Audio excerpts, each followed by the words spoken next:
B19 जैसा कि हमारा आप लोगों का आज आप लोगों का जो लेक्चर है वो कनेक्टिव टिश्यू पे है। कनेक्टिव टिश्यू में हम लोग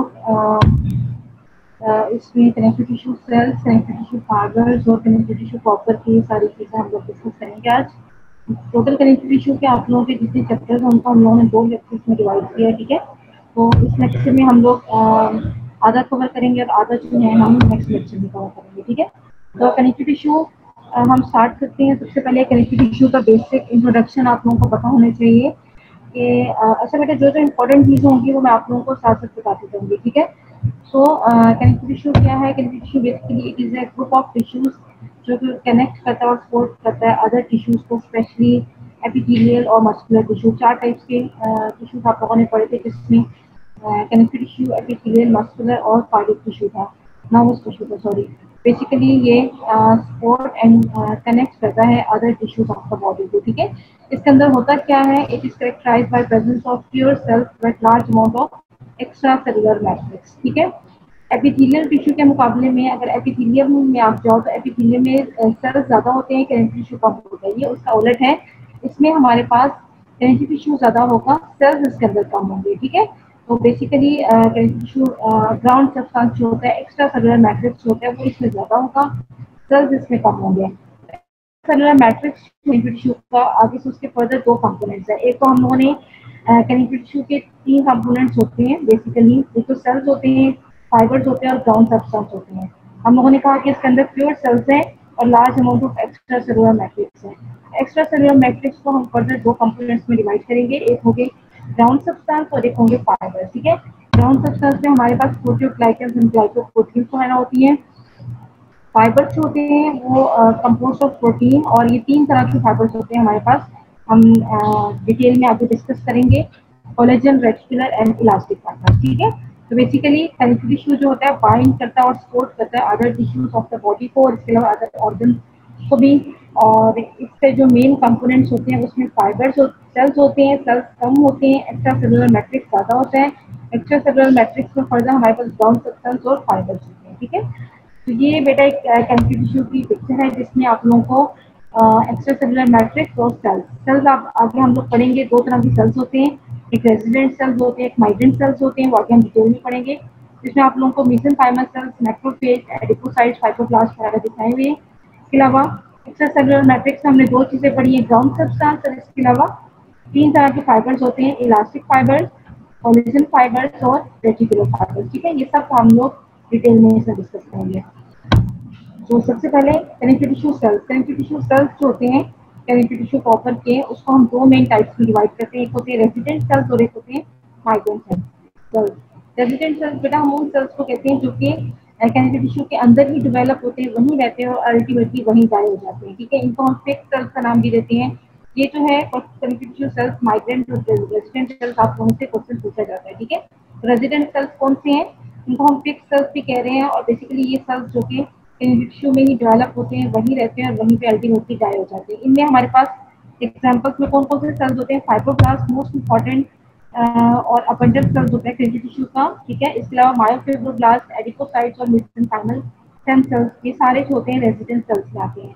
माइग्रेंट सेल्स की अगर हम बात करें तो माइग्रेंट सेल्स बेसिकली ओरिजिनेट होते हैं बोन मैरो में, उसके बाद बोन मैरो से ब्लड स्ट्रीम में आते हैं और उसके बाद कनेक्टिव टिश्यू में एंटर होते हैं, ठीक है। That's why they are called migrant cells, जिनको हम फ्री या फिर ट्रांजिएंट सेल्स का नाम भी देते हैं। इसमें हमारे पास आ जाते हैं macrophages, mast cells, plasma cells और इसके अलावा व्हाइट ब्लड सेल्स के डिफरेंट जो भी टाइप्स हैं वो सारी आ जाती हैं, ठीक है। तो बेटा कनेक्टिव टिश्यू सेल्स का एक क्वेश्चन आप लोगों को कॉमन आता है कि कनेक्टिव टिश्यू सेल्स को आपकी 2 टाइप्स क्या हैं, तो आप लोगों ने इसी तरीके से लिखना होता है, resident cells, migrant cells. Resident cells में कौन कौन से सेल्स आते हैं और माइग्रेंट सेल्स में कौन कौन से सेल्स आते हैं, और अब हम इन जो सेल्स हैं इन सबको 1 बाय 1 डिटेल में डिस्कस करेंगे, ठीक है। तो सबसे पहले रेजिडेंट सेल्स जो होते हैं कनेक्टिव टिश्यू के, जिनको हम लोगों ने कहा है कि फिक्स सेल्स होते हैं जो कि वहीं पे ओरिजिनेट होते हैं, वहीं पे उसके बाद रहते हैं और अल्टीमेटली वहीं गायब जाती है। इसमें first of all fibroblast. Fibroblast बहुत इंपॉर्टेंट सेल है, अक्सर आप लोगों को एग्जाम में फाइब्रोब्लास्ट पे क्वेश्चन आता है। फाइब्रोब्लास्ट जो है सबसे अबंडेंट सेल्स है कनेक्टिव टिश्यू का, यानी मोस्ट कॉमनली सेल्स जो कनेक्टिव टिश्यू में प्रेजेंट होगा और अबंडेंट होगा वो फाइब्रोब्लास्ट है, ठीक है। तो एक एमसीक्यू आप लोगों का यहाँ बन जाता है कि what which cell is the most abundant cells of the connective tissue, तो वो फाइब्रोब्लास्ट है। फाइब्रोब्लास्ट बेटा हमारे पास दो फॉर्म्स में होता है, एक इनएक्टिव फाइब्रोब्लास्ट होते हैं और एक्टिव फाइब्रोब्लास्ट होते हैं, और लाइट माइक्रोस्कोप में बेसिकली आप इन दोनों को जो है ना वो डिस्टिंग्विश नहीं कर सकते। इनएक्टिव फाइब्रोब्लास्ट को हम फाइब्रोसाइट्स का नाम भी देते हैं, इसको हम फाइब्रोसाइट भी कहते हैं। ये हमारे पास एक स्मॉल ओवल शेप का एक सेल होता है जिसके अंदर सेंटर में गॉड शेप इसका न्यूक्लियस होता है, ठीक है। और इसका जो साइटोप्लाज्म होगा वो स्लाइटली एसिडोफिलिक यानी कि पिंकिश शेड होगा। इओसिनोफिलिक जो नए बच्चे आए हैं उनको एसिडोफिलिक इओसिनोफिलिक का मतलब नहीं पता होगा। इओसिनोफिलिक बेटा हम कहते हैं कि जो सेल्स होते हैं वो पिंक या फिर रेड शेड लेते हैं। ये जो हम कॉमनली इसके यूज करते हैं HME हेमोटॉक्सिन एंड इओसिन, तो एसिडोफिलिक को हम इओसिनोफिलिक भी कहते हैं। तो बेसिकली इनएक्टिव फाइब्रोब्लास्ट होते हैं वो फाइब्रोसाइट्स की कहलाते हैं और ये स्लाइटली एसिडोफिलिक या इओसिनोफिलिक फॉर्म लेते हैं। एक्टिव फाइब्रोब्लास्ट की अगर हम बात करें तो ये हमारे पास लार्जर स्पिंडल शेप सेल्स होते हैं, इसके रेडिएटिंग साइटोप्लाज्मिक प्रोसेसेस होते हैं। सेंटर में इसका लार्ज ओवल न्यूक्लियस होता है और उसके अंदर प्रोमिनेंट आप लोगों को न्यूक्लियोलस नजर आ रहा होता है, ठीक है। इसका साइटोप्लाज्म जो होगा वो बेसोफिलिक स्टेन होगा क्योंकि इसके अंदर लार्ज अमाउंट में आप लोगों को रफ एंडोप्लाज्मिक रेटिकुलम मिलेगा। तो जिस सेल में भी रफ एंडोप्लाज्मिक रेटिकुलम ज़्यादा होगा तो वो जो होगा वो बेसोफिलिक स्टेन होगा, ठीक है। और इसके अलावा इसकी पहचानने का क्या तरीका है कि ये कोलेजन फाइबर्स जो होते हैं उसके क्लोज प्रॉक्सिमिटी में ये पड़े हुए होते हैं, ठीक है। जहाँ भी कोलेजन फाइबर्स के बंडल्स होंगे उनके क्लोजली एक्टिव फाइब्रोब्लास्ट सेल्स होंगे वो मौजूद होंगे, ठीक है। ये हमारे पास बेटा फाइब्रोब्लास्ट है जो कि एक्टिव फाइब्रोब्लास्ट आप लोग देख सकते हो, लार्ज सेल्स है as compare to the fibrocyte. इसके अलावा ओवल शेप का सेल है, इसके ये साइटोप्लाज्मिक प्रोसेसेस है, रेडिएटिंग प्रोसेसेस है। सेंटर में इसका ओवल न्यूक्लियस और अंदर प्रोमिनेंट न्यूक्लियोलस आप लोगों को नजर आ रहा है, ठीक है।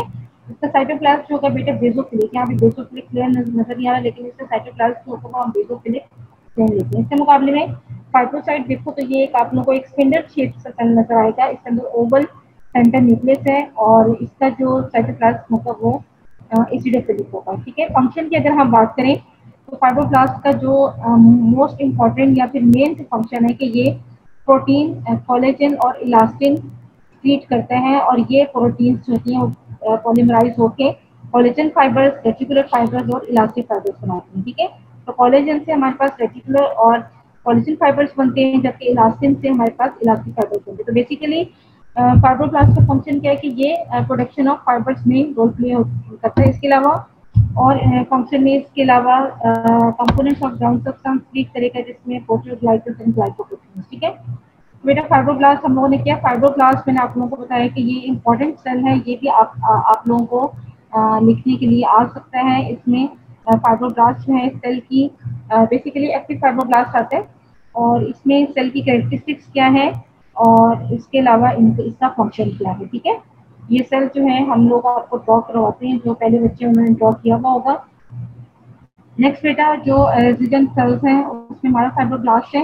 मायोफाइब्रोब्लास्ट होते हैं वो भी फाइब्रोब्लास्ट की तरह का ही सेल्स होते हैं और लाइट माइक्रोस्कोप में आप इन दोनों को इजीली डिस्टिंग्विश नहीं कर सकते, लेकिन इसमें एक खास बात क्या है, why it is called myofibroblast, because fibroblast के अंदर जो आप लोगों को साइटोप्लाज्मिक ग्रैन्यूल्स ऑर्गेनेलिस मिलेंगे जिसमें RER गोल्जी ऑपरेटर्स होगा। इसमें इसके अलावा आप लोगों को एक्टिन फिलामेंट्स के बंडल्स और डेंस बॉडीज भी मिलेंगे similar to smooth muscle cells, यानी कि मायोफाइब्रोब्लास्ट का फंक्शन जो है जब इसमें एक्टिन फिलामेंट्स और डेंस बॉडीज आ गई है तो इनका फंक्शन बेसिकली कॉन्ट्रैक्शन की तरफ चला गया, ठीक है। तो मायोफाइब्रोब्लास्ट जो होंगे वो कॉन्ट्रैक्शन में रोल प्ले करेंगे due to the presence of these actin filaments and dense bodies जो कि स्मूथ मसल के अंदर भी प्रेजेंट होती है, ठीक है। फंक्शन में अगर हम बात करें तो अबंडेंटली उन एरियाज में पाए जाते हैं जहाँ पे वुंड हीलिंग का प्रोसेस होना होता है, वहाँ पर क्या करते हैं कि वुंड कॉन्ट्रैक्शन करते हैं, यानी कि जिसमें जो वुंड जो होता है क्लोज होना होता है उस प्रोसेस में ये रोल प्ले करते हैं, ठीक है। एडिपोसाइट अनदर इम्पॉर्टेंट सेल, ये आप लोगों को के लिए बहुत इंपॉर्टेंट है, इसका इंडिविजुअल सेल का स्ट्रक्चर और उसके बाद आगे हम फर्दर जब टिश्यू में जाएंगे तो उसमें भी हम लोग इसको डिटेल में करेंगे।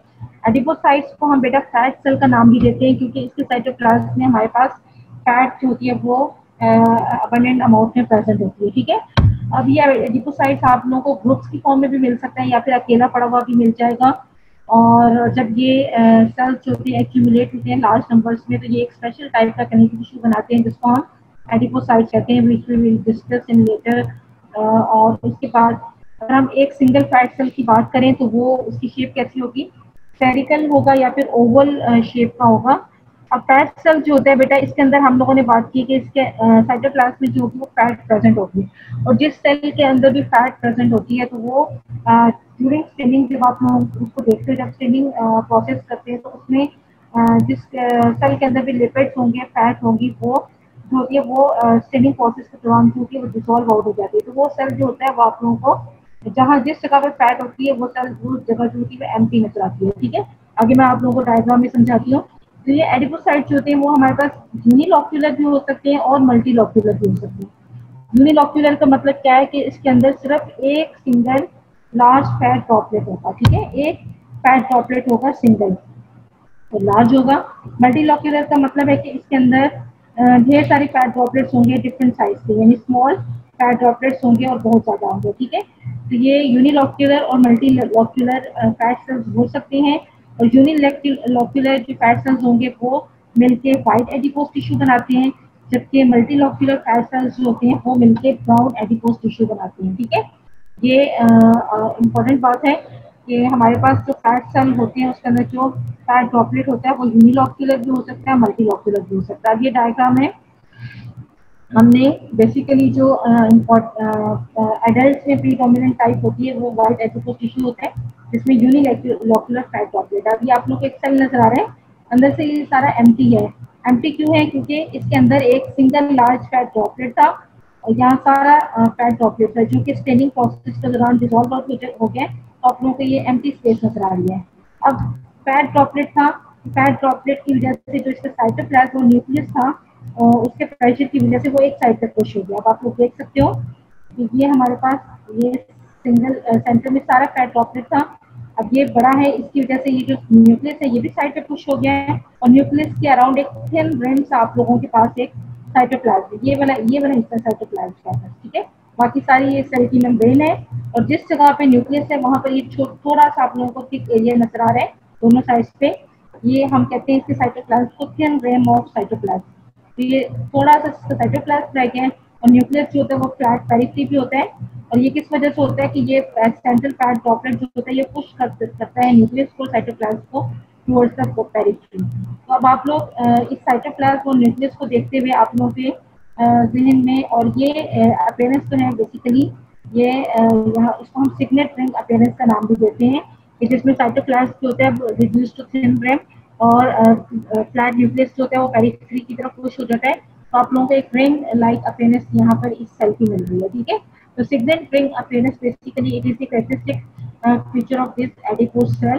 सिग्नेट रिंग का मतलब ये है कि रिंग जिसके अंदर एक नगीना सा जो जड़ा हुआ होता है उसमें बेसिकली इसी तरीके से आप लोगों को ये नजर आ रहा है साइटोप्लाज्म के अंदर न्यूक्लियस जो है सिर्फ नजर आ रहा है, बाकी सारी जो है एम्प्टी स्पेस है। ठीक है, तो यूनिलॉक्यूलर एडिपोसाइट्स में 80% जो होता है सेल का उसके अंदर सिंगल लार्ज फैट ड्रॉपलेट होता है और ये फैट ड्रॉपलेट की वजह से साइटोप्लाज्म जो होता है वो reduce to thin ring around the fat droplet और न्यूक्लियस जो होता है वो भी प्रेस होता है अगेंस्ट द सेल मेम्ब्रेन।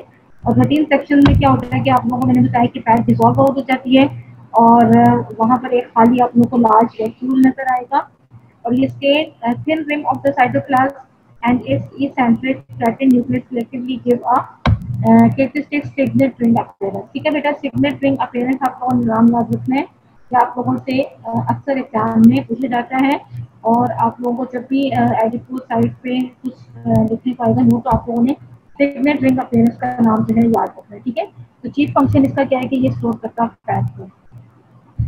तो बेटा अभी तक जो बात किसी को समझ नहीं आई आप लोग पूछ सकते हो, हम आगे नेक्स्ट चलते हैं। इसमें रेजिडेंट सेल्स में हम लोगों ने इसके अलावा मीजनकाइमल स्टेम सेल्स का, mesenchymal stem cells basically stem cell के तौर पर काम करता है और एडल्ट्स में ये प्रोड्यूस करता है एडिपोसाइट्स और अदर फाइब्रोब्लास्ट सेल्स जो है ये प्रोड्यूस करते हैं। ठीक है, तो ये आप लोगों को लाइट माइक्रोस्कोपिक पिक्चर में इतने क्लियरली नजर नहीं आते। अच्छा, तो रेजिडेंट सेल्स हम लोगों ने कर लिया। रेजिडेंट सेल्स में मैंने आप लोगों को बता दिया मोस्ट इंपॉर्टेंट वन जो है वो फाइब्रोब्लास्ट है और रेडिकोसाइट्स हैं, ठीक है। Migrant cells of connective tissue में आते हैं, इसमें मैक्रोफेजेस हैं। फर्स्ट ऑफ ऑल मैक्रोफेजेस पे अनदर इंपॉर्टेंट सेल, और इसमें भी अक्सर आप लोगों को क्वेश्चन आ जाता है। इसको हम ऑल्सो कॉल्ड हिस्टोसाइट्स, हिस्टोसाइट्स की इसको हम कहते हैं। मोटाइल फेगोसिटिक सेल्स होते हैं, आप लोगों को पता है मैक्रोफेजेस का क्या काम है, फेगोसाइटोसिस। मोटाइल फेगोसिटिक सेल्स होते हैं और मोस्ट किनेटिक टिश्यू में प्रेजेंट होते हैं। अब ये मैक्रोफेजेस होते हैं वो भी हमारे पास दो तरह के होते हैं, एक इनएक्टिव मैक्रोफेजेस होते हैं और एक एक्टिव मैक्रोफेजेस होते हैं। इनएक्टिव मैक्रोफेजेस की जो शेप होती है वो सिमिलर होती है टू दैट ऑफ फाइब्रोब्लास्ट, ठीक है। इनएक्टिव, और इनको हम इनएक्टिव को हम रेस्टिंग मैक्रोफेजेस का नाम भी देते हैं। एक्टिव मैक्रोफेजेस हम उन सेल्स को कहते हैं जो कि फेगोसाइटोसिस में पार्ट प्ले कर रहे होते हैं, उनको हम एक्टिव सेल का नाम देते हैं। एक्टिव सेल जो होगा मैक्रोफेजेस का वो लार्ज होगा, ओवल स्फेरिकल इन शेप होगा। न्यूक्लियस जो होता है मैक्रोफेज का वो इसेंट्रिक यानी सेंटर से हट के होता है, और इसकी शेप जो होती है किडनी शेप का न्यूक्लियस होता है, और एक साइड पे इसकी प्रोमिनेंट इंडेंटेशन जो होती है वो नजर आ रही होती है, ठीक है। साइटोप्लाज्म की अगर हम बात करें तो बेसोफिलिक होता है इसके अंदर। इसके अलावा इसके अंदर आप लोगों को डेंस ग्रैन्यूल्स मिलेंगे। इलेक्ट्रॉन माइक्रोस्कोपी पिक्चर में अगर आप लोग देखोगे तो सेल जो होती हैं उसके सरफेस फोल्ड्स इरेगुलर शेप की सेल होती है, और सरफेस फोल्ड्स इसमें आप लोगों को नजर आते हैं। साइटोप्लाज्मिक प्रोजेक्शंस होती हैं, बेसिकली ये साइटोप्लाज्मिक प्रोजेक्शंस होती हैं, ये सेल की हेल्प करती हैं for to ingest the material to be phagocytosed, ठीक है। और इसके अलावा इसके साइटोप्लाज्म में आप लोगों को बेसोफिलिक साइटोप्लाज्म में तो इसके अंदर रफ एंडोप्लाज्मिक रेटिकुलम मिलेंगे, लाइसोसोम्स होंगे, रेजिडुअल बॉडीज फेगोलाइसोसोम्स वगैरह जो होंगे इसके साइटोप्लाज्म में प्रेजेंट होंगे, ठीक है। ये आप लोगों को बेटा एक मैक्रोफेज का स्ट्रक्चर नजर आ रहा है, और इसमें this one is the nucleus. ये आप लोगों को एक किडनी शेप या फिर बीन शेप हम इसको न्यूक्लियस कहते हैं। एक साइड पे इसकी ये इंडेंटेशन है, ठीक है, इसेंट्रिक पोजीशन पे होगा।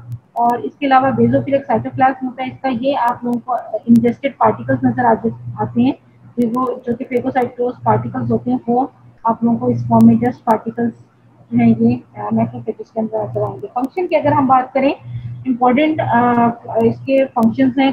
इसमें सबसे पहले तो मेन फंक्शन इसका क्या है कि फेगोसाइटोसिस करता है ऑफ अनवांटेड प्रोटीन मैटर, जैसे बैक्टीरिया आ गया, कोई भी फॉरेन बॉडी होगी उसको फेगोसाइटोस करेगा।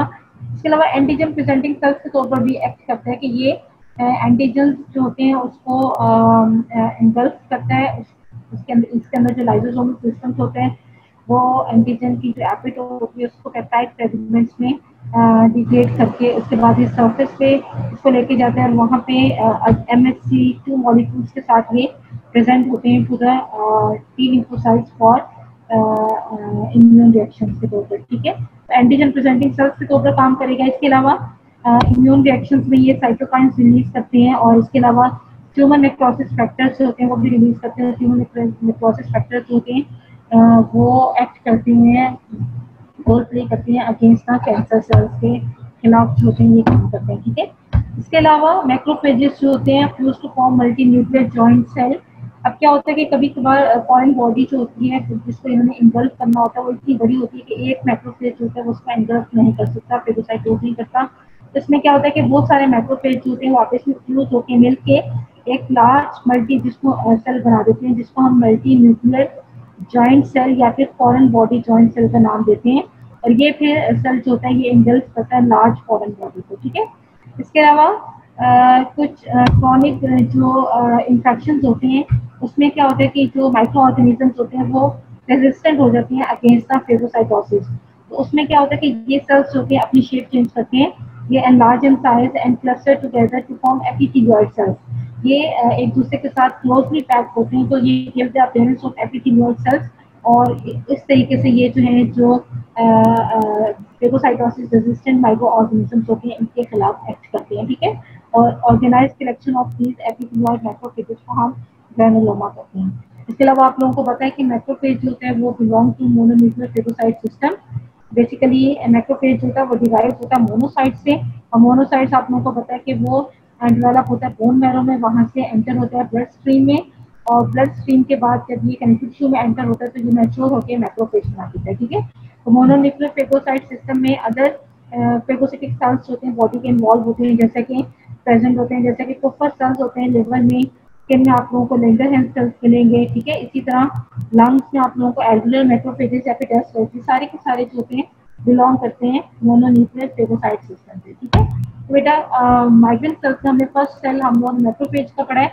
मैक्रोफेज के सेल के स्ट्रक्चर और उसके बाद उसकी जो फंक्शन है ये भी बहुत इंपॉर्टेंट है, ठीक है, क्वेश्चन के हिसाब से। Next mast cell, another important cell, ये एक बार क्रॉस में भी बच्चों को आया है क्वेश्चन मास्ट सेल से रिलेटेड। तो मास्ट सेल की डायग्राम बेटा ये आप लोगों के पास लार्ज ओवल शेप का सेल होते हैं और इसकी खास कैरेक्टरिस्टिक्स बात क्या है कि इसके साइटोप्लाज्म में आप लोगों को ग्रैन्यूल्स, ये सारा साइटोप्लाज्म जो होता है वो फिल हुआ है ग्रैन्यूल्स से। कभी कभार ग्रैन्यूल्स इतने ज्यादा होते हैं कि जो सेंटर में न्यूक्लियस आप लोगों को नजर आ रहा है ये भी ऑब्सक्योर हुआ होता है due to the presence of these large number of membrane bound secretory granules, ठीक है। तो इसकी खास बात क्या है कि इसके साइटोप्लाज्म में आप लोगों को मेम्ब्रेन बाउंड स्क्रीटरी ग्रैन्यूल्स मिलेंगे।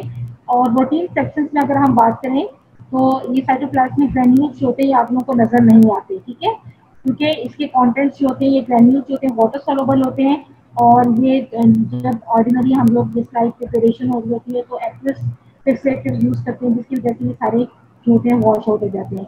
लेकिन जब हम स्पेशल फिक्सेटिव यूज करते हैं तो उसमें प्लाज्मिक ग्रैन्यूल्स जो होते हैं आप लोगों को इंटेंसली बेजोफिलिक नजर आएंगे, ठीक है।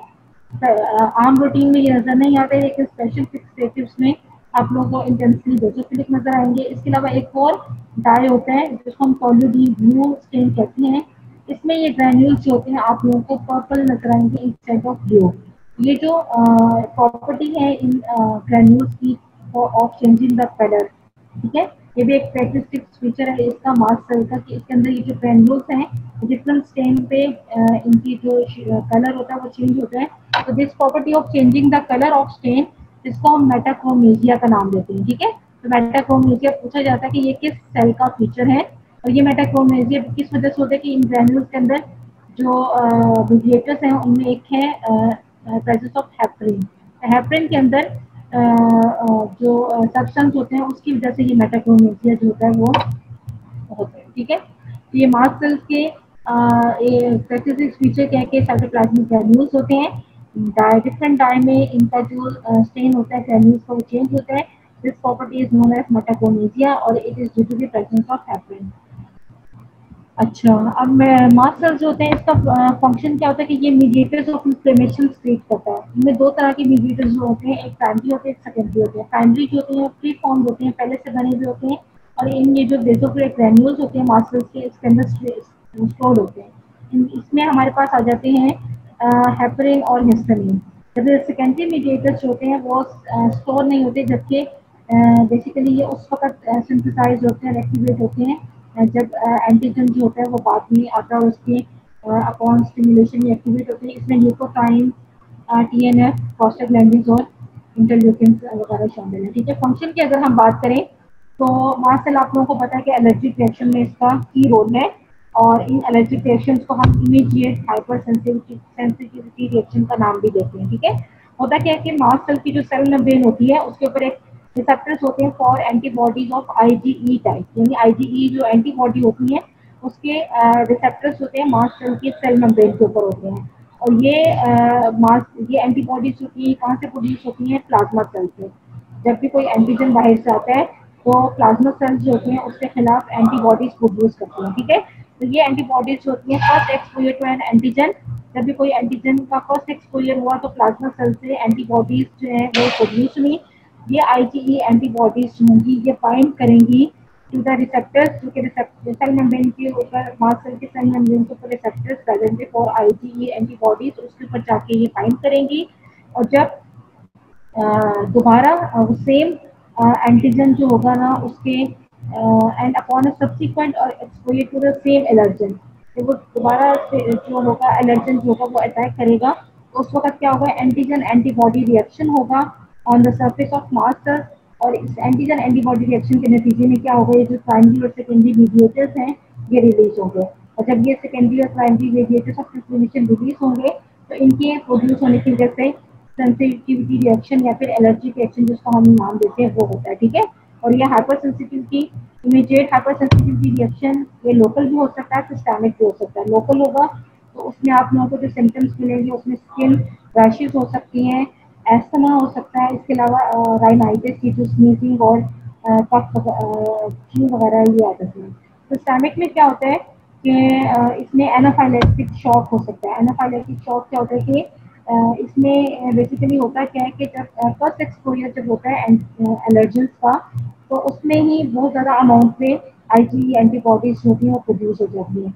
जब सेकेंड एक्सपोजर को होगा टू सेम एंटीजन, तो उसमें क्या होगा कि ढेर सारे जो है मीडिएटर्स ऑफ इन्फ्लेमेशन रिलीज होंगे, और वो ढेर सारे मीडिएटर्स ऑफ इन्फ्लेमेशन जब ब्लड में जाएंगी तो वो एनाफाइलेक्टिक शॉक जो है वो कॉज कर सकते हैं। ठीक है बेटा, तो मास्ट सेल जो है ये इसके इम्पॉर्टेंट फंक्शन है, स्ट्रक्चर है, ये आप लोग गो थ्रू कर लेना, ये भी इम्पॉर्टेंट सेल है। प्लाज्मा सेल की अगर हम बात करें, प्लाज्मा सेल जो है इसको हम प्लाज्मोसाइट्स भी कहते हैं। ये भी हमारे पास ओवल शेप का सेल होता है। साइटोप्लाज्म बेसोफिलिक होता है क्योंकि इसके अंदर भी अबेंडेंट आरईआर प्रेजेंट होगा, लेकिन इसका जो न्यूक्लियस आप लोग देख रहे हो इसेंट्रिक पोजीशन पे है। ठीक है, न्यूक्लियस इसका इसेंट्रिक पोजीशन है। प्लाज्मा सेल की कैरेक्टरिस्टिक्स फीचर क्या है कि इसका जो न्यूक्लियस होता है वो इसकी एक खास किस्म का जो फीचर होता है, इसको हम कार्ट व्हील अपीयरेंस या फिर क्लॉक फेस अपीयरेंस का नाम देते हैं। ठीक है, इसके न्यूक्लियस की क्या खास फीचर है, न्यूक्लियस इसेंट्रिक और राउंड है, स्फेरिकल इन शेप है, exhibits characteristics clock face appearance या फिर इसको हम कार्ट व्हील अपीयरेंस। ये जो मेन इसकी कैरेक्टरिस्टिक्स फीचर हर सेल की बेटा मैं आप लोगों को बता रही हूँ, तो आप लोगों के क्वेश्चन पॉइंट ऑफ व्यू से भी और दूसरा आप लोगों के एमसीक्यू पॉइंट ऑफ व्यू से यही चीजें जो है आप लोगों से पूछी जाती है। ठीक है, तो प्लाज्मा सेल की कैरेक्टरिस्टिक फीचर क्या है कि इसका न्यूक्लियस जो होगा वो क्लॉक फेस अपीयरेंस या फिर कार्ट व्हील अपीयरेंस का न्यूक्लियस होता है। और ये किस वजह से होता है कि जो लार्ज क्लम्प्स होते हैं डार्कली स्टेनिंग, ये जो डार्कली स्टेनिंग आप लोगों को नजर आ रहे हैं हिट्रोक्रोमैटिन, उसके बाद लाइटली स्टेनिंग ब्लू क्रोमैटिन, ये ऑल्टरनेट करते हैं, जिसकी वजह से क्लॉक फेस या फिर कार्ट व्हील अपीयरेंस की जो है वो लुक देता है। ठीक है, प्लाज्मा सेल्स आप लोगों को पता है कि इसका फंक्शन क्या होता है कि ये एंटीबॉडीज प्रोड्यूस करती है। एंटीबॉडीज जितनी भी है आईजी, आईजीजी, आईजीएम, ये आप लोगों को पता है, ये सारी एंटीबॉडीज होती हैं प्लाज्मा सेल्स प्रोड्यूस करते हैं। प्लाज्मा सेल्स का लाइफ स्पैन जो होता है वो 10 to 20 डेज होता है, उसके बाद ये डाई हो जाते हैं बाय अपोप्टोसिस। ठीक है, फंक्शन क्या है, एंटीबॉडीज हर सेल का बेटा इंपॉर्टेंट स्ट्रक्चर और उनका जो मेन फंक्शन है वो आप लोगों को पता होना चाहिए। ठीक है, और ये एंटीबॉडीज क्रिएट करते हैं। उसके बाद लास्ट सेल बेटा हमारे पास रह गया ल्यूकोसाइट्स। ल्यूकोसाइट्स जो हैं WBC basically white blood cells जिनको हम कहते हैं, ये ब्लड स्ट्रीम से माइग्रेट करते हैं, टिश्यू में आते हैं थ्रू द कैपिलरी वॉल्स, और बेसिकली ये तब इंक्रीज होते हैं इन नंबर में ड्यूरिंग इन्फ्लेमेशन।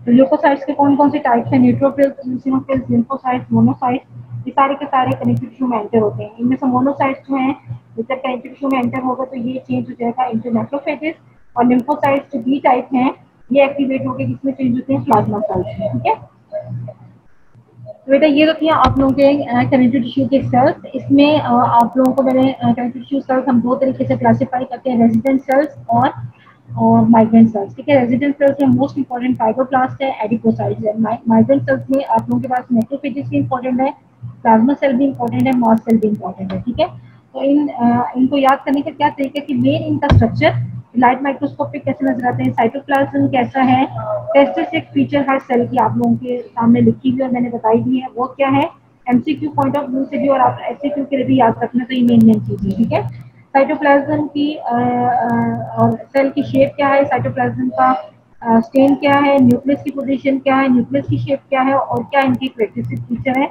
और इनका फंक्शन। ठीक है, ये आप लोगों की टेबल दिया हुआ है आप लोगों के पास इनक्वायरी होगी, उसमें ये हर सेल जितने भी पढ़े हैं उनका मेन फंक्शन जो है और इनकी जो एक्टिविटी है वो आप लोगों को बताई गई है। ठीक है, अब हम आ जाते हैं कनेक्टिव टिश्यू फाइबर्स पे। कनेक्टिव टिश्यू फाइबर्स हमारे पास लॉन्ग सिलेंडर प्रोटीन पॉलीमर्स होते हैं। ये आप लोगों को मैंने बताया था कि फाइब्रोब्लास्ट का फंक्शन है कि ये कनेक्टिव टिश्यू फाइबर्स होते हैं वो सिंथेसाइज और स्प्लिट करते हैं। ठीक है, तो कनेक्टिव टिश्यू फाइबर्स जो होते हैं ये पॉलीमर्स होते हैं प्रोटीन्स के, synthesise and splitted by fibroblast. तीन मेन टाइप्स होती हैं, कोलेजन, रेटिकुलर और इलास्टिक। कोलेजन और रेटिकुलर जो होते हैं वो कोलेजन प्रोटीन से बनती हैं। ठीक है, ये कोलेजन प्रोटीन से जो बनते हैं वो रेटिकुलर और कोलेजन है, और इलास्टिक फाइबर्स होते हैं वो इलास्टिक प्रोटीन से बनते हैं। कोलेजन, अब कोलेजन प्रोटीन के बारे में हम थोड़ा सा डिस्कस करते हैं। कोलेजन जो है वो family of protein made up of, इसकी 3 पॉलीपेप्टाइड चेन्स होती हैं जिनको हम अल्फा चेन्स कहते हैं, और ये एक दूसरे के अराउंड जो होती है बाइंड हुई होती है लाइक अ रोप, और एक ट्रिपल हेलिक्स जो है वो स्ट्रक्चर बनाती है। ठीक है, मेन अमाइनो एसिड्स हैं इसमें glycine, proline and hydroxy chlorine जो होती है वो कॉमनेस्ट अमाइनो एसिड्स होते हैं। कहाँ पर सिंथेसाइज होती है आप लोगों को पता है, फाइब्रोब्लास्ट में। और और वैसे तो हमारे पास 28 डिफरेंट टाइप्स की कोलेजन की प्रोटीन्स होती हैं, लेकिन लूजली हम इसको 3 मेन ग्रुप्स में डिवाइड करते हैं। इसमें एक तो फिब्रिलर कोलेजन होती हैं। फिब्रिलर कोलेजन होते हैं ये collagen fibres are link to each other. इसमें क्या होता है कि कोलेजन फाइबर्स होते हैं वो एक दूसरे के साथ लिंक करके फिब्रिल्स बनाते हैं। हमारे पास टाइप 1, 2, 3, 5 एंड जो ये सारी जो है ये बिलोंग करती है इस वैरायटी से, ठीक है। तो टाइप 1 जो होती है वो सबसे कॉमनेस्ट वैरायटी है कोलेजन की इन द बॉडी, ठीक है। और ये कौन सी वैरायटी से बिलोंग कर रही है, फिब्रिलर कोलेजन से। Type 1 is the most commonest variety of collagen in the body. Type 2 collagen fibrils होते हैं वो एक्स्ट्रा सेलुलर मैट्रिक्स होते हैं कार्टिलेज के, उसमें अबंडेंट होते हैं। ये चीजें आप लोगों के लिए मैंने इसलिए लिखी क्योंकि ये आप लोगों के एमसीक्यू पॉइंट ऑफ व्यू से इंपॉर्टेंट है कि कौन सी टाइप के कोलेजन फिब्रिल्स जो हैं वो किस जगह पे प्रेजेंट होते हैं। तो टाइप 1 कॉमनेस्ट जो है वो बॉडी में प्रेजेंट होते हैं। टाइप 2 जो होते हैं extra cellular matrix of cartilage में प्रेजेंट होते हैं। इसी तरीके से टाइप 3 फिब्रिल्स होते हैं वो रेटिकुलर फाइबर्स बनाते हैं। हम लोगों ने भी पीछे बात की थी कि कोलेजन प्रोटीन से कोलेजन फाइबर्स बनते हैं और रेटिकुलर फाइबर्स बनते हैं। तो टाइप 1 जो फिब्रिलर प्रोटीन कोलेजन फिब्रिल है उससे कोलेजन फाइबर बनेंगे, और टाइप 3 से जो है वो रेटिकुलर फाइबर बनेंगे, ठीक है। टाइप 5 इसी तरीके से टाइप 1 के साथ को एक्सप्रेस होती है in skin, bone, cornea and placenta, ठीक है। इसके अलावा दूसरी जो ग्रुप है वो शीट फॉर्मिंग कोलेजन का होता है। इसमें बेसिकली कोलेजन टाइप 4 जो होती है वो मेन वैरायटी होती है, और ये कहाँ पर present membrane of epithelial tissue में, वहाँ पे ये स्ट्रक्चरल सपोर्ट जो होती है वो प्रोवाइड कर देती है, ठीक है। इसके अलावा एंकरिंग कोलेजन जो तीसरा ग्रुप है, ये बेसिकली इसका क्या काम है कि फिब्रिलर ऑफ द जो कोलेजन होते हैं उनको बेसिकली आपस में लिंक करता होता है, ठीक है। कोलेजन फाइबर्स की हम बात करते हैं। तीनों फाइबर्स जो हैं बेटा ये तीनों ही इंपॉर्टेंट है। जो मेन इसकी कैरेक्टरिस्टिक्स हैं वो मैं आप लोगों को बता देती हूँ इसमें। तो ये तीनों ही आप लोगों को इसमें से किसी भी नोट लिखने को आ सकता है। Collagen fibres most commonly occurring fibres हैं टिश्यू फाइबर, जैसा कि फाइब्रोब्लास्ट होती है most common connective tissue sales से। इस तरीके से जो most common connective tissue fibres हैं वो कोलेजन फाइबर्स हैं, ठीक है। और ये टाइप 1 फिब्रिल से बने हुए होते हैं और अरेंज होते हैं पैरेलल टू ईच अदर।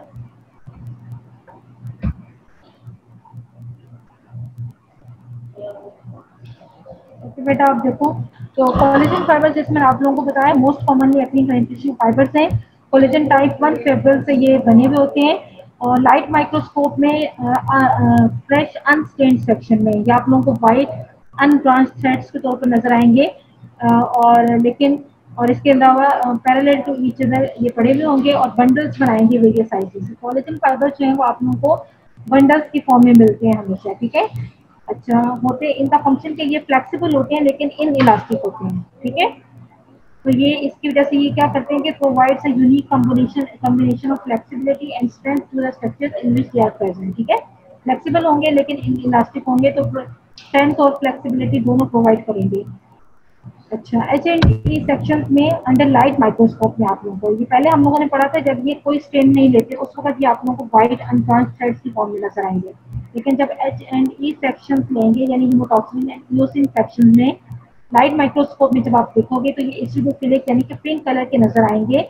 और जब इनको और आप हाई पावर में देखोगे तो इसके अंदर आप लोगों को लॉन्गिट्यूडनल स्ट्राइएशंस मिलेंगी, और ये लॉन्गिट्यूडनल स्ट्राइएशंस बेसिकली शो करती है कि ये फिब्रिल्स जो कोलेजन फिब्रिल्स हैं उससे बने हुए, ठीक है। अब जैसा कि ये डायग्राम है, तो ये बेटा ये बंडल्स, ये जितने भी आप लोगों को पिंक नजर आ रही हैं ये बंडल्स है, ये बंडल्स ऑफ कोलेजन फाइबर्स। और आप लोगों को पता होना चाहिए कि कोलेजन फाइबर्स जो होता है वो बंडल जो होता है उनका ब्रांच करता है। सिंगल कोलेजन फाइबर जो होता है वो ब्रांच नहीं करता, लेकिन जब वो बंडल की फॉर्म में होगा वो ब्रांच करेगा, ठीक है। ये बंडल्स हैं कोलेजन फाइबर्स के, और कोलेजन फाइबर्स जहाँ भी पड़े होंगे उसके साथ आप लोगों को फाइब्रोब्लास्ट मिलेंगे, और these फाइब्रोब्लास्ट जो हैं ये प्रोड्यूस करते हैं कोलेजन फाइबर। तो ये सारे जो हैं ये फाइब्रोब्लास्ट हैं। ये डार्क कलर में जो नजर आ रही है सारे फाइब्रोब्लास्ट है।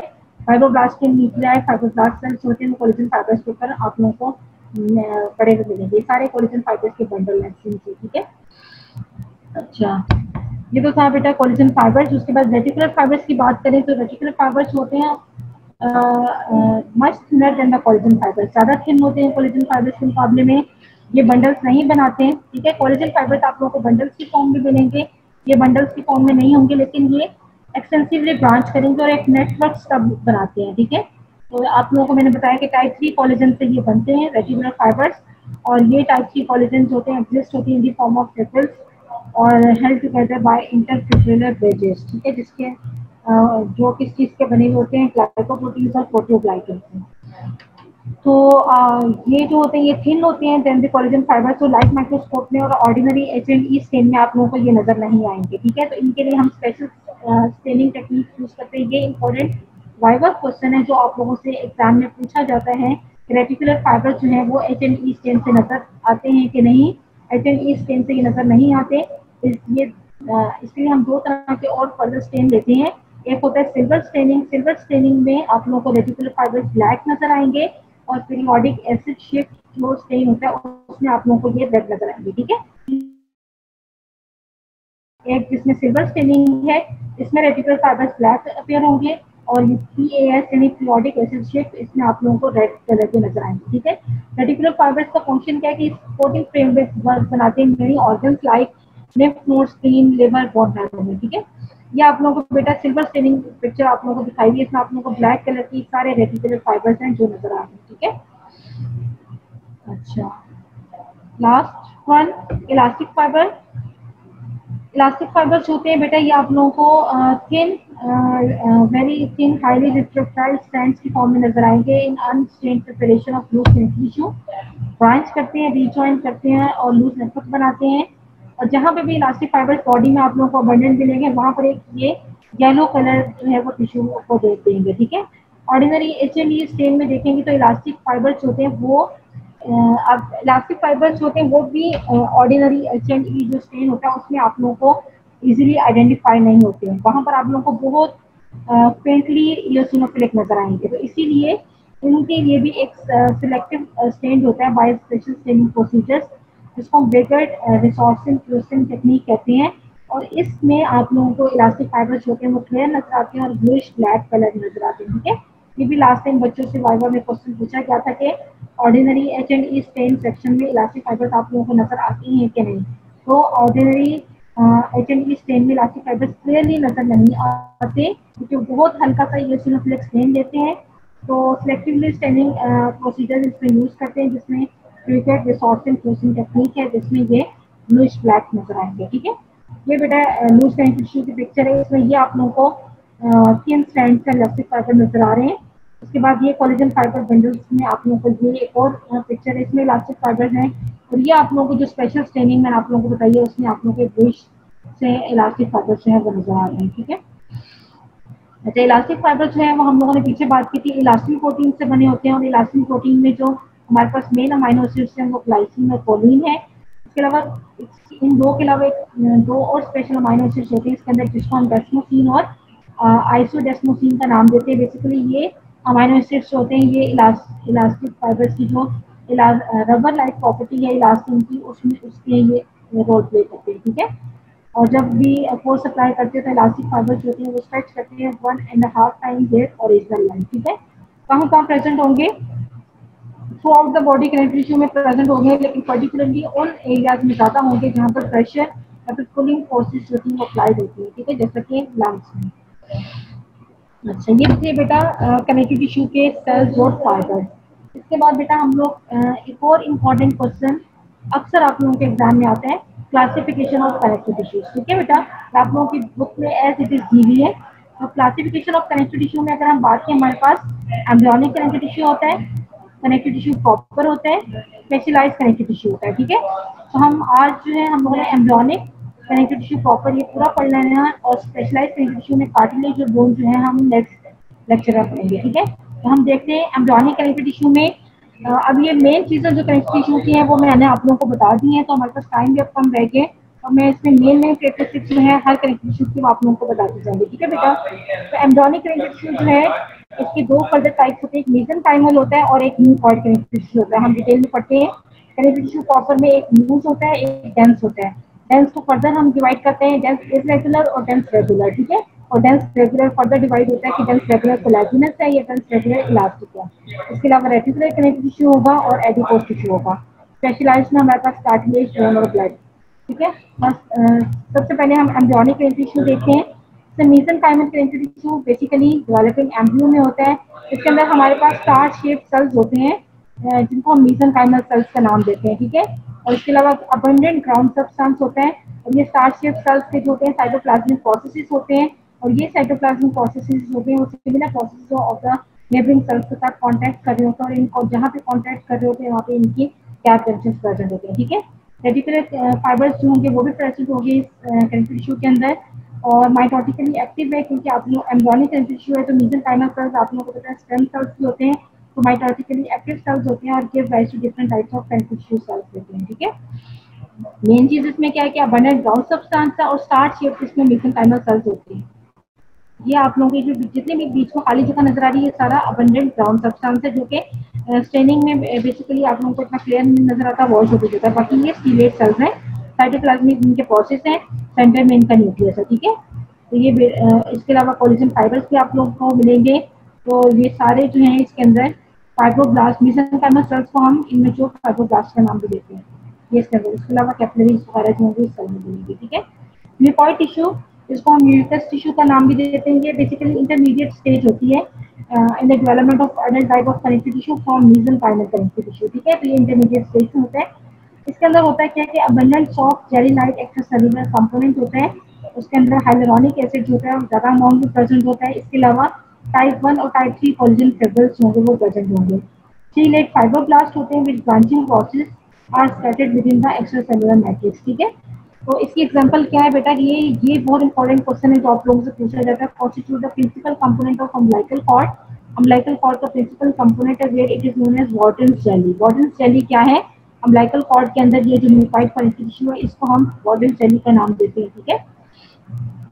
ये आप लोगों के पास किस स्टीलेट फाइब्रोब्लास्ट है, अम्बिलिकल कॉर्ड का ही कट सेक्शन है जिसके अंदर फाइब्रोब्लास्ट नजर आ रहे हैं और लार्ज अमाउंट में आप लोगों को एक्स्ट्रासेल्युलर मैट्रिक्स नजर आ रहे हैं, ग्राउंड सब्सटेंस और साथ साथ ये कोलेजन फाइबर। ये सारे कोलेजन फाइबर्स हैं और जिनमें न्यूक्लियाई हैं ये आप लोगों को फाइब्रोब्लास्ट नजर आ रहे हैं, ठीक है। नेक्स्ट बेटा लूज कनेक्टिव टिश्यू, जो मोस्ट अबंडेंट कनेक्टिव टिश्यू है बॉडी में वो लूज कनेक्टिव टिश्यू है, ठीक है। बेसिकली इसका फंक्शन क्या होता है कि पैकिंग और anchoring material of the body है और ये as a embedding material for many structures, ठीक है। इसके अंदर बहुत सारे स्ट्रक्चर्स होते हैं, एम्बेड हुए होते हैं जैसे कि blood vessels, nerves, lymph vessels वगैरह। तब तक क्या है कि ये अदर टिश्यू ऑर्गन्स कंपोनेंट्स को जो है आपस में बाइंड करता है और सपोर्टिंग फ्रेमवर्क जो होता है मोस्ट ऑफ द ऑर्गन्स बनाते हैं। एग्जांपल्स में हमारे पास सबक्यूटेनियस टिश्यू आ जाता है जिसमें सुपरफिशियल और डीप फेशिया आता है, मेसेंट्री और ओमेंटम, ठीक है। लूज कनेक्टिव टिश्यू जो होता है ये जो होता है ये प्रिंसिपल ये बेस्ट एग्जांपल है कनेक्टिव टिश्यू की जिसके अंदर आप लोगों को तीनों कंपोनेंट जो है कनेक्टिव टिश्यू के वो क्लियरली नजर आते हैं, यानी कि सेल्स, कनेक्टिव फाइबर्स और ग्राउंड सब्सटेंस, ठीक है। तो all the three component of connective tissue इसके अंदर प्रेजेंट होते हैं। तो ये भी क्वेश्चन आप लोगों को एमसीक्यू आ सकता है कि which connective tissue all the three components of connective tissue जो है वो प्रॉपर्ली ऑर्गेनाइज्ड वो क्लियर नजर आते हैं, तो वो हमारे पास लूज कनेक्टिव टिश्यू है, ठीक है। तो fibroblast, macrophages, mast cell, adipocyte सारे सेल्स जो हैं इसमें आप लोगों को नजर आएंगे। इसके अलावा एक्स्ट्रासेल्युलर मैट्रिक्स में कोलेजन फाइबर्स अबंडेंटली प्रेजेंट होंगे, इसके साथ साथ इलास्टिक फाइबर्स भी पड़े होंगे, ठीक है। ग्राउंड सब्सटेंस जो होता है वो ज्यादातर कनेक्टिव टिश्यूज का जो होता है स्टेनिंग के दौरान डिसॉल्व आउट हो जाता है, तो इस वजह से आप लोगों को क्लियर स्पेसेस होती है इसमें नजर आती हैं। तो ये स्मॉल सर्कुलर या फिर ओवल एरियाज जो हैं वो क्लियर नजर आते हैं और इन एम्प्टी एरियाज को हम एरियोलास कहते हैं। तो इस वजह से इस कनेक्टिव टिश्यू को हम लूज एरियोलर कनेक्टिव टिश्यू का नाम भी देते हैं। लूज एरियोलर कनेक्टिव टिश्यू हम क्यों कहते हैं, क्योंकि इसके अंदर जो ग्राउंड सब्सटेंस होता है वो स्टेन जब सेक्शन हम स्टेन करते हैं तो वॉश आउट हो जाते हैं, तो ओवल या फिर सर्कुलर स्मॉल एरियाज होते हैं वो हमें एम्प्टी नजर आते हैं जिसके अंदर कोई स्ट्रक्चर प्रेजेंट नहीं होता। तो इन एम्प्टी एरियाज को हम एरियोलर कहते हैं और that's why this connective tissue is also known as loose areolar connective tissue. This is the picture of loose areolar connective tissue. जो ऊपर आप लोगों को जो फाइबर्स नजर आ रहे हैं दीज आर द इलास्टिक, और ये जो बंडल्स नजर आ रहे हैं पिंक कलर के ये कोलेजन फाइबर्स के बंडल्स हैं, आप लोगों को कहीं कहीं ब्रांच करते हुए भी नजर आएंगे। इसके ऊपर न्यूक्लियाई जो हैं these are the fibroblasts, आप लोगों को पता है close proximity of collagen fibres से प्रेजेंट होते हैं। मास्ट सेल्स, लिम्फोसाइट्स, ठीक है, मैक्रोफेज सारे सेल्स होंगे आप लोगों को मिलेंगे। ब्लड कैपिलरी, प्लाज्मा सेल्स सारे के सेल्स होंगे कनेक्टिव टिश्यू के अंदर। और ये जो अंदर एम्प्टी स्पेसेस हैं these are the ground substance, ठीक है बेटा, ये ग्राउंड सब्सटेंस है एम्प्टी स्पेसेस। नेक्स्ट वन बेटा ये तो था loose connective tissue. Dense connective tissue हम किसको कहते हैं, इसमें डेंसली डेंसली पैक्ड होते हैं वो फाइबर्स होते हैं। अब इसके अंदर हमारे पास फाइबर ज्यादा हो जाएंगे और सेल्स कम हो जाएंगे, ठीक है। तो characterise by close packing of its fibres, यानी डेंसली पैक्ड फाइबर्स होते हैं, इसके अंदर प्योर सेल्स होते हैं और बहुत ही कम अमाउंट में ग्राउंड सब्सटेंस भी होता है। फ्लेक्सिबल, लेस फ्लेक्सिबल होगा लेकिन मोर रेजिस्टेंस टू स्ट्रेस, ये इसका फंक्शन है। अकॉर्डिंग टू अरेंजमेंट ऑफ इस कंपोनेंट फाइबर्स, इसको फर्दर हम डिवाइड करते हैं डेंस इरेगुलर कनेक्टिव टिश्यू में और डेंस रेगुलर कनेक्टिव टिश्यू में। डेंस इरेगुलर कनेक्टिव टिश्यू जो होता है इसमें कोलेजन फाइबर्स, बेसिकली हम इसको डिवीजन कर रहे हैं इसके अंदर जो फाइबर्स प्रेजेंट है उसकी बेस पे, ठीक है। तो डेंस कनेक्टिव टिश्यू यानी इसके अंदर फाइबर्स जो होते हैं वो डेंसली पैक्ड होते हैं, प्योर सेल्स और प्योर ही ग्राउंड सब्सटेंस होगा। तो डेंस इरेगुलर कनेक्टिव टिश्यू हम उस कनेक्टिव टिश्यू को कहेंगे जिसके अंदर कोलेजन फाइबर्स होंगे वो रैंडमली अरेंज्ड होंगे, ठीक है, in the form of sheets होंगे, बंडल्स ऑफ कोलेजन फाइबर्स होंगे। और इसके अलावा इलास्टिक फाइबर्स भी हो सकती हैं। एग्जांपल्स में हमारे पास deep fascia, capsule of thyroid gland, basically ये जो आउटर कवरिंग होती है कैप्सूल जैसे हो गया हर टिश्यू का, ठीक है, तो वो डेंस इरेगुलर कनेक्टिव टिश्यू बनाता है। जैसे कार्टिलेज जो बोन के बाहर जो कवरिंग होगी वो पेरिकॉन्डियम, पेरिओस्टियम, इस तरीके से किडनी, लिवर, ग्लैंड, इनका जो भी कैप्सूल होगा वो डेंस इरेगुलर कनेक्टिव टिश्यू से बनेगा, ठीक है। The dense irregular connective tissue और loose alveolar connective tissue की पिक्चर है। This one is the loose, आप लोगों को ज्यादा एम्प्टी स्पेसेस नजर आ रही है इसमें क्योंकि इसमें क्लोजली पैक्ड सेल्स और फाइबर्स नहीं है। डेंस में हमारे पास सेल्स कम होंगे, ये बीच में आप लोगों को कहीं कहीं सेल्स नजर आ रहे हैं लेकिन डेंसली पैक्ड जो है वो फाइबर्स होंगे, ठीक है। अभी इसमें ग्राउंड सब्सटेंस कम नजर आ रहे हैं, इसमें ग्राउंड सब्सटेंस जो है वो ज्यादा है क्योंकि फाइबर्स जो है वो डेंसली पैक्ड है। नेक्स्ट बेटा डेंस रेगुलर कनेक्टिव टिश्यू, इसमें क्या होता है कि कोलेजन फाइबर्स होते हैं वो डेंसली पैक्ड होते हैं और पैरेलली अरेंज होते हैं, ठीक है। उसमें तो इरेगुलर डायरेक्शन में अरेंज थे, इरेगुलर में इसमें पैरेलली अरेंज होंगे और ये प्रोवाइड, ये टिश्यू जो होता है मैक्सिमम स्ट्रेंथ प्रोवाइड करता है, ठीक है। इसको हम फर्दर दो वेराइटीज में डिवाइड करते हैं, एक डेंस रेगुलर कोलेजिनस होता है और एक डेंस रेगुलर इलास्टिक होता है। डेंस रेगुलर कोलेजिनस में हमारे पास closely packed bundles of collagen fibers के होंगे, इनके दरमियान जो लिमिटेड स्पेस होगी उसके अंदर ग्राउंड सब्सटेंस होगा और फाइब्रोब्लास्ट होंगे। एग्जांपल्स में हमारे पास टेंडन्स, लिगामेंट्स और एपोन्यूरोसिस आ जाती है, ठीक है। ये आप लोग अब देख सकते हो, these are the fibres of collagen fibre bundles, ठीक है। ये आप लोग बहुत करीब जो है ये कोलेजन फाइबर बंडल्स हैं, इनके दरमियान में जो है ये थोड़ा सा ग्राउंड सब्सटेंस होगा और साथ ही फाइब्रोब्लास्ट के न्यूक्लाई नजर आ रहे हैं। फिर ये कोलेजन, ये डेंसली पैक्ड जो है बेटा ये आप लोगों को बंडल्स नजर आ रहे हैं और इनके दरमियान में न्यूक्लियर फाइब्रोब्लास्ट है, ठीक है। ये बड़ी करके दिखाई हुई छोटी करके पिक्चर, इसमें बिल्कुल ये हल्की से लाइन आप लोगों को फाइब्रोब्लास्ट की नजर आ रही है, बाकी ये सारे फाइबर्स हैं वेवी जो होते हैं ये इनकी आउटलाइन होती है, ठीक है। तो ये टेंडन की पिक्चर आप लोगों को दिखाई हुई है। Dense regular elastic connective tissue जो होता है इसमें बेटा elastic ligaments occur in the form of elastic ligaments, जो कि अनयूजुअली थिक इलास्टिक फाइबर्स उसके अंदर अरेंज होते हैं parallel to one another. Collagenous fibres and fibroblast होते हैं वो भी प्रेजेंट होते हैं। एग्जांपल्स में हमारे पास वोकल कॉर्ड्स, फिर अगर लिगामेंटा फ्लेवा जो होता है वर्टिकल कॉलम का वो होती है। रेटिकुलर कनेक्टिव टिश्यू की बात करें तो रेटिकुलर कनेक्टिव टिश्यू जो होता है उस ये दो चीजों से बना होता है, रेटिकुलर सेल्स और रेटिकुलर फाइबर्स। रेटिकुलर फाइबर्स आप लोग पीछे पढ़ चुके हैं, कोलेजन टाइप 3 के होते हैं और मैशवर्क एक बनाते हैं, यानी नेटवर्क की फॉर्म में पड़े होते हैं, जिसमें आप लोगों को पिक्चर दिखाई थी। रेटिकुलर सेल्स होते हैं वो स्पेशल वेराइटी ऑफ फाइब्रोब्लास्ट, ये बेसिकली सेल्स होते हैं, इनकी स्टीरेट शेप होती है और इनके साइटोप्लाज्मिक प्रोसेसेस जो होते हैं वो चारों तरफ से निकल रहे होते हैं, जो कि नेबरिंग सेल्स होते हैं उसके साइटोप्लाज्मिक प्रोसेसेस के साथ ड्रॉट करते हैं और एक्सटेंड करते हैं, ठीक है। और ये बेसिकली एक ट्रेबेक्युलर नेटवर्क बनाते हैं। ये जो रेटिकुलर नेटवर्क कनेक्टिव टिश्यू होते हैं this creates a special trabecular system जो कि आर्किटेक्चरल फ्रेमवर्क बनाता है हेमोपोइटिक और इसके साथ साथ लिम्फॉइड ऑर्गन्स की, जैसे कि बोन मैरो, स्प्लीन और लिम्फ नोड्स, ठीक है। और इनके अंदर जो स्पेसिस होती हैं उसमें ग्राउंड सब्सटेंस होते हैं और अदर सेल्स प्रेजेंट होते हैं। ये अब आप लोग को पिक्चर दिखाई गई स्पेसिस में ग्राउंड सब्सटेंस है। ये जो आप लोगों को ज्यादा डार्क कलर के नजर आ रहे हैं ये इलास्टिक रेटिकुलर फाइबर्स है।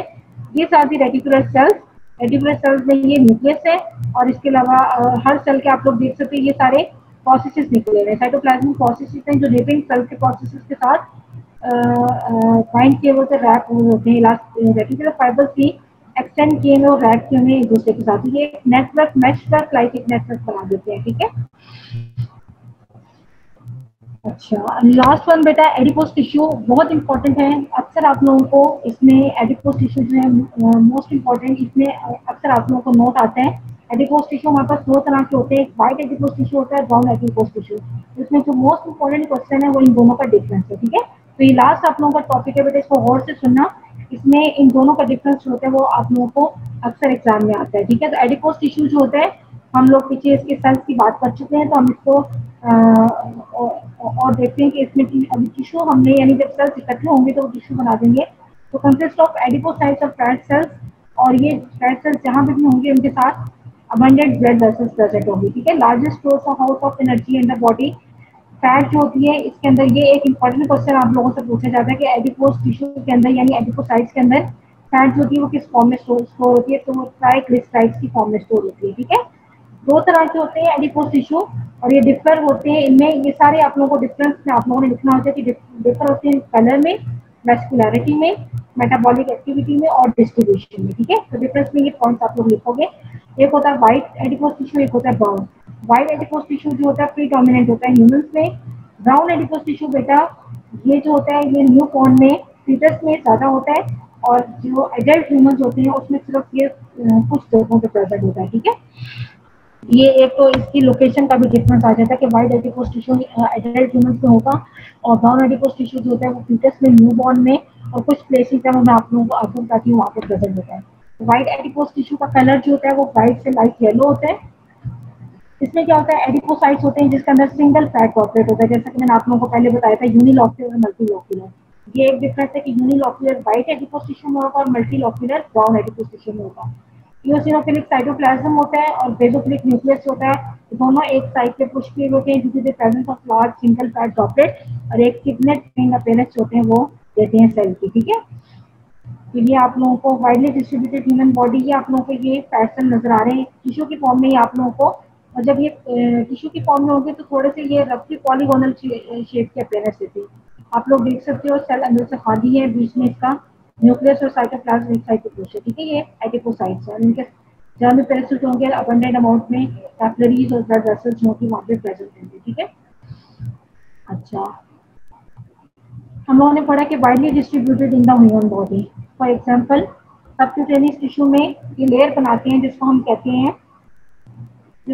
हैं पेनिकुलर एडिपोसिस, और ये बेसिकली ये क्या काम करती है एज एन इंसुलेटर के तौर पर काम करते हैं कि बेसिकली ये प्रिवेंट करते हैं heat loss from the body, और इसकी वजह से temperature regulation of the body जो है उसमें रोल प्ले करती है ये white adipose tissue, specially in the newborn babies and infants. इसके अलावा एडल्ट्स में ये कहाँ कहाँ प्रेजेंट होता है, in subcutaneous tissue of abdominal wall, axilla, buttocks and thighs में, ठीक है।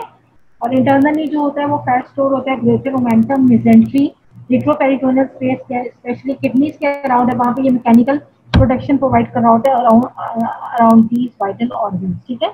फंक्शन की अगर हम बात करें तो chief site of storage of energy in the body, और इसमें क्या होता है कि वेल फेड स्टेट में जब बॉडी होती है तो एनर्जी जो होती है वो ट्राइग्लिसराइड्स की फॉर्म में स्टोर होती है, और जब स्टार्विंग स्टेट होती है बॉडी की तो ये ट्राइग्लिसराइड्स जो होता है वो स्प्लिट होता है इनटू कोलेस्ट्रॉल और फैटी एसिड और रिलीज हो जाता है ब्लड में, और ये फैटी एसिड जो होता है फिर सर्व करता है as a source of energy for the body cells. Brown adipose tissue की बात करें तो इसमें मल्टीलॉक्यूलर एडिपोसाइट्स होती हैं, इसके अंदर जो फैट होती है वो स्टोर होती है in the form of multiple small fat droplets, ठीक है। इसका जो सिंगल सेल होता है उसका साइज होता है वाइट एडिपोज सेल्स के एडिपोज टिश्यू के सेल से छोटा होता है, ठीक है। इसके कलर की अगर हम बात करें तो रेडिश ब्राउन इन कलर है। रेडिश ब्राउन कलर क्यों है, क्योंकि इसकी वेस्कुलरिटी ज्यादा होती है यानी कि इधर ब्लड सप्लाई ज्यादा होती है, और इसके अलावा इसके अंदर जो माइटोकॉन्ड्रिया होते हैं वो लार्ज अमाउंट में होते हैं, और इन माइटोकॉन्ड्रिया के अंदर एक कलर्ड एंजाइम होता है जिसको हम साइटोक्रोम का नाम देते हैं। That's why brown adipose tissues होते हैं वो आप लोगों को रेडिश ब्राउन या फिर जो होते हैं वो रेडिश या फिर ब्राउन कलर का नजर आता है, ठीक है। सेल्स इसके पॉलीगोनल होते हैं, सेक्शन में वो स्मॉलर होते हैं than that of white adipose tissue. Nucleus इनका जो होगा वो इसेंट्रिक पोजीशन में होगा, और सेल के अंदर मल्टीपल स्मॉल फैट ड्रॉपलेट्स होंगे और वेल डिफाइंड लोब्यूल्स होंगे, उसके इल डिफाइंड लोब्यूल्स होते हैं, ठीक है। कनेक्टिव टिश्यू सबका बाहर होता है और उसको इल डिफाइंड लोब्यूल्स में डिवाइड करता है, जबकि ब्राउन एडिपोज टिश्यू में वेल डिफाइंड लोब्यूल्स होते हैं, और ये डायरेक्ट सिंपैथेटिक इनोवेशन होते हैं वो रिसीव करते हैं, ठीक है। अब ये ब्राउन एडिपोज टिश्यू का सेल है, इसमें आप लोगों को रफली पॉलीगोनल सेल नजर आ रहा है, इसेंट्रिक न्यूक्लियस है, माइटोकॉन्ड्रिया लार्ज अमाउंट में आप लोगों को मिलेंगे, ठीक है। माइटोकॉन्ड्रिया ने फंक्शन परफॉर्म करना है, आगे मैं आप लोगों को फंक्शन इसका बताती हूँ। मल्टीपल स्मॉल फैट ड्रॉपलेट्स है और ये सिंपैथेटिक इनोवेशन है, डायरेक्टली रिसीव करते हैं सिंपैथेटिक इनोवेशन, ये आप लोगों को दिखाई दिया। और ये टिश्यू की फॉर्म में आप लोगों को नजर आ रहा है, ऊपर ये व्हाइट एडिपोज टिश्यू है, नीचे ये ब्राउन है और ये ब्राउन एडिपोज टिश्यू के साइड है, ठीक है। और जहाँ पे ये प्रेजेंट होंगे वहाँ पे ब्लड वेसल्स होंगे वो ज्यादा होंगे, ठीक है बेटा। ये येलो कलर में आप लोगों को फैट ड्रॉपलेट्स नजर आ रहे हैं। प्रेजेंट कहाँ होते हैं? न्यू बॉर्न में लार्ज अमाउंट में प्रेजेंट होगा। एडल्ट में ये क्वेश्चन आप लोगों से बेटा अक्सर पूछे जाता है कि where brown adipose tissue is found in adults.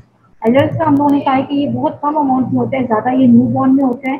तो एडल्ट्स में ये बेसिकली बेटा posterior triangle of neck, mediastinum, around the abdominal aorta and kidneys, ठीक है। ये इंपॉर्टेंट क्वेश्चन है जो आप लोगों को पूछा जाता है कि एडल्ट्स में ब्राउन एडिपोज टिश्यू किन जगहों में प्रेजेंट होता है।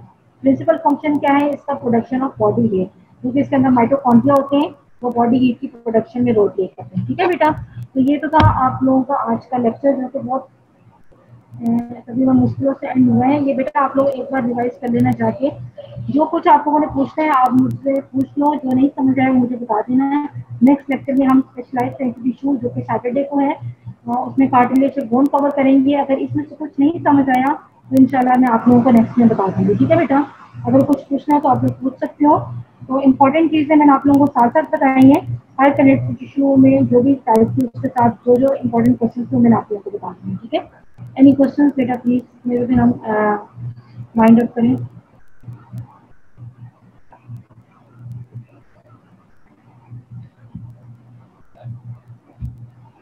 ओके बेटा ठीक है, जो आप लोगों ने पूछना हो मुझसे पूछ लेना। इंशाल्लाह हम सैटरडे को फिर पार्टली जो बोन कवर करेंगे, ठीक है। ओके, अल्लाह हाफिज।